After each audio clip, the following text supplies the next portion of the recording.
Hi everyone, this is Miss Lum here, and I just wanted to say welcome back to school. We are all so excited to be here, and I can't wait for all the things we're going to do this year that are going to be a blast. So the first thing I want to talk to you about today is how music class is going to work, because it is going to be a little different for all of us this year, and I know it's going to take some getting used to. So the first thing I want to talk about is how we're going to be safe during music class. No matter which classroom you're in, which space you're in, if you're inside, outside, or wherever you do music this year, even if it's at home, I do want you to take a moment, and before we begin class each week, take a second and put on your mask. Now your mask might not be exactly like mine. You might have a gaiter, you might have a mask that is cut down the middle, you might have one that looks a little bit different. But the goal of having a mask on is to make sure that our breath as we're singing or breathing or chanting, even though we're not supposed to be doing a lot of that, sometimes it leaks out a little bit. No matter what we're doing, we want to make sure that we are keeping our air to ourselves as much as possible while we are doing music this year. This is especially important when we're doing activities that involve moving. Just like in PE, when we're moving into each other's spaces and through space together, we do want to do our very best to stay spaced out away from each other and also wear our masks. So when you put your mask on, do make sure that it covers both your nose and your chin, all the way down to your chin. That way it's covering your mouth and your nose. You also want to make sure that you have your ear loops or the back of it, if it's a gaiter, attached around your neck, and that make sure you take a second to settle it in, adjust it so it fits comfortably. And so if you're moving your head around, if you're moving your body around, that is not going to move with you. It's always okay to stop and take a moment and adjust it, but try and do it on the sides and try not to touch your face when you do it. I am not always going to be wearing a mask, and the reason is because I want you to be able to see my mouth, and I also want you to be able to understand and hear all my words. So even though I am not doing music with you in class, and I am not wearing my mask, I still want to make sure that you're wearing yours. The second thing I want to talk about this morning is how we're going to do music, because it's a little different this year than it's been in the past. We don't have instruments at every single school that I'm sending these music lessons to. My classroom at Boonesboro Elementary is now a 4th grade room. And so all of my music instruments are tucked away or put in a safe place for next year, because this year we couldn't fit them all in, and we also couldn't keep them clean enough for everyone to use them the way we normally would. So instead of having regular instruments, we are going to be using a music kit this year. And I do want to take a minute to look at that with you. Now, each music kit is basically just a gallon-sized bag with a zip top. I did that so it's easier to get it undone and open and closed and open and closed. Please be careful with them so they don't break. And it's filled with all sorts of goodies that you get to take with you that are yours to keep for music this year. Now, that doesn't mean they get to go home anytime you want them to go home. But say you have to go home early one day because there is some reason and you know that you're going to be out for a week. Maybe you're going on vacation, or maybe you realize you have to stay home for a week because you're sick. If that happens, you can take this with you and you can still log on to our website and do our music lessons with us, even if you're not here with us in person. So that's the point of these. I wanted to take a moment and show you some of the items in here just so you have a feel for some of the things we might be doing, and some of the items you might be surprised what we're going to do with. First thing is our scrapers. These are actually pool noodles cut up into pieces. They make a great scraping sound.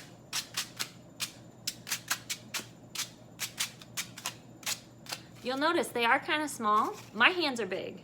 I'm a big, tall adult, like I'm not a small person. So they are a little on the small side. For you, if your hands are big like mine, hold them with your fingertips. If your hands are a little smaller, you can actually cup your hands around them and play them a little more carefully.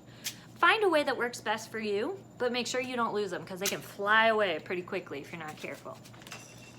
Next up, we have our cup. We are not putting this in our mouth. This is not for water. This is for playing as an instrument. So we might be tapping it. We might be playing it like a drum on our desk. We might be doing a cup game where we're flipping and moving and tapping. But we need to make sure that whenever we're using this, we're being gentle and we're also not crushing it banging on it. This is not something that's meant to be banged on. None of these things are. However, we might do that with our desks because they can hold up to it. Next up, we have our stretchy band. Now, this is actually just a headband. It's got a little part where it's sewn together, and it is stretchy. Not super stretchy, but stretchy enough where as we move with it, as we groove with it, as we're doing things with it, to move to music, it can get some of our energy out, some of our frustration. Whether yours makes it through the whole year or whether it does end up ripping, which they can, make sure that you just use it safely. We shouldn't be slingshotting them across the room or anything like that. And your teacher is going to know for sure who's going to do that. Hopefully no one. Our next item is paper plates. Now these look just like dessert plates, but they make a great sound when you tap them together. You can also smack them, kind of like clapping or like a seal. or you can also use them in movement activities where you're reaching high above and we're using them to represent time in music or create space in what we're doing. There are a lot of different ways we can use these. We can also use them with our next item, which is, they're hiding all the way at the bottom, our drumsticks. So these are great, I'm gonna do just one, to play like you would a drum. And so with both of our drumsticks and our plates on our desk, we will get just the same sound as we would if we were having actual drums in the classroom. But we don't have to clean them, which is great.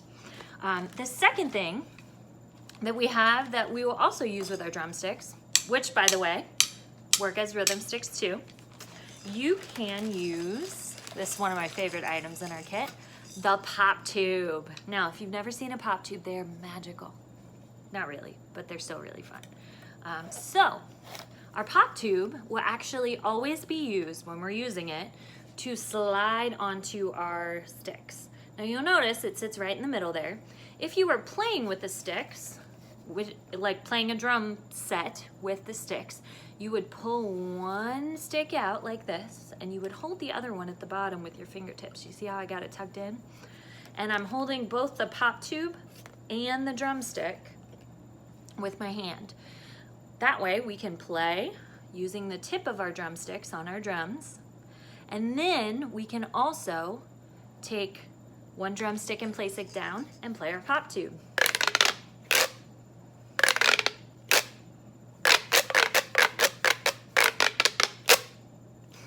It's pretty fun. One thing about these I do want to say is that the pop tubes can easily, and you can already see it happening here a little bit, they can easily be bent out of shape, but what happens is they don't fold up as well. So as you're using your pop tube, just keep in mind that it will get crispy and crunchy, and you have lots of great sounds that you can make with them. But you always want to store it in your bag in a straight line as much as you can. So this is the pop tube. We also have in our bags a scarf. Now, I personally love scarves. I love how you can throw them up in the air and they slowly float down. Let me step back so see if you can actually see it. Oh, isn't that nice? It's so relaxing. Now, we're gonna do lots of different games with our scarves. The key is that you only touch, anytime we do a scarf game, you are only touching your scarf, not anyone else's. Sometimes we'll be moving around the room with them, moving from your space around to someone else's. Other times we will stay in our zone where our desk or where our table is. No matter what we're doing though, make sure you're only touching your scarf. Hopefully you got a color that you love, but if not, I'm sorry. I had a rainbow to choose from. Let's see, one of our last items is our egg shaker. Now you might have a maraca shaped one with a little handle like this. You may have one that's shaped like an actual egg with duct tape around it. They were Easter eggs with beads in them. When we shake them, we can play them like this. If you have an egg shaker, this is the way you'll always play it, shaking it.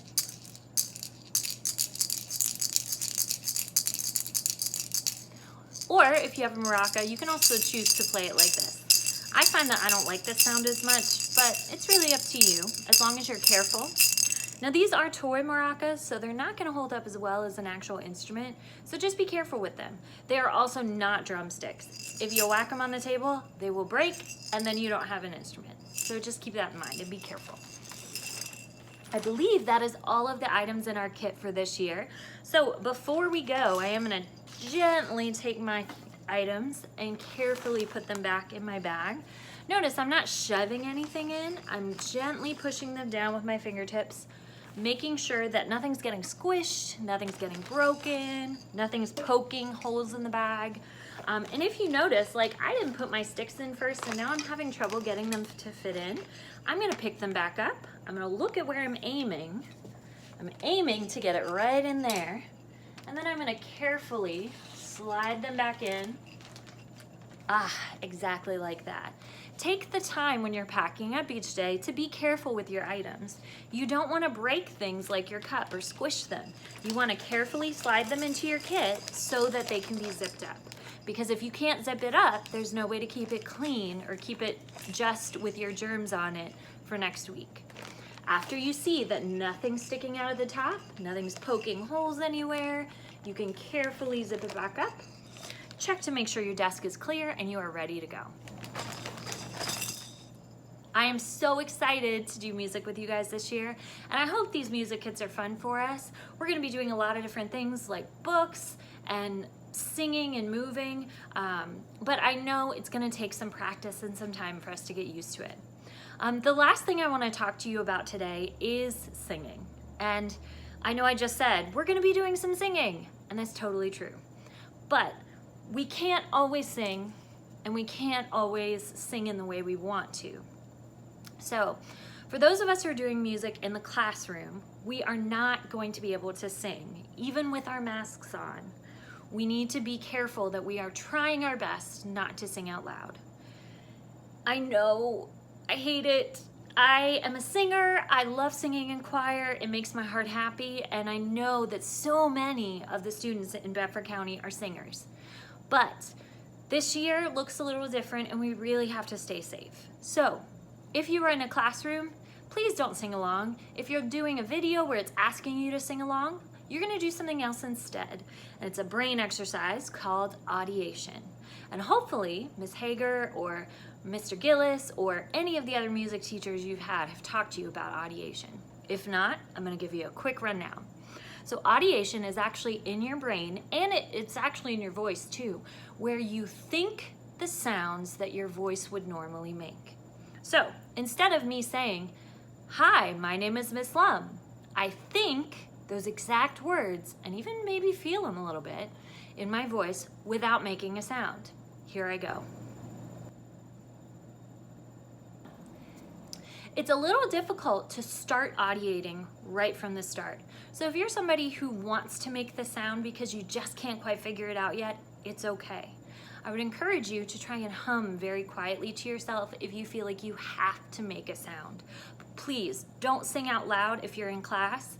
Try your best to hold it in and audiate as much as you can, especially in the music play lessons that you're going to click on down below that are going to help you walk through the steps of things that you should be learning in music class.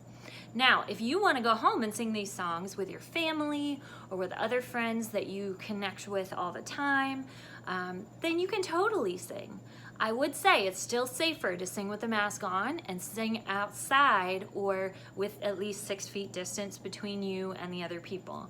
But make sure that anytime you're singing that you're doing it, that you're in a way that you're comfortable and everyone around you is for you to explore. Remember, classroom teachers, if you have any questions, you can always message me or email me directly. You can also feel free to skip over parts of the lesson if there's a time crunch, or if it's something that you and your class aren't 100% comfortable doing because of distancing issues or wherever you are, it doesn't make sense for you. Again, if you have any questions or if you want to contact me, feel free. You guys, I hope you have a lot of fun as you do this next section, and I will see you guys next week.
So as we use these, I want you to make sure that you really enjoy and have fun with the items that we're using.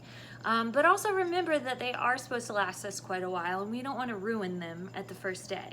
I will also do my best to give teachers some extras of things. Obviously, I don't have everything, but hopefully if you accidentally lose a paper plate or maybe a cup breaks, we should have some extras to help you out. But please take care of your items.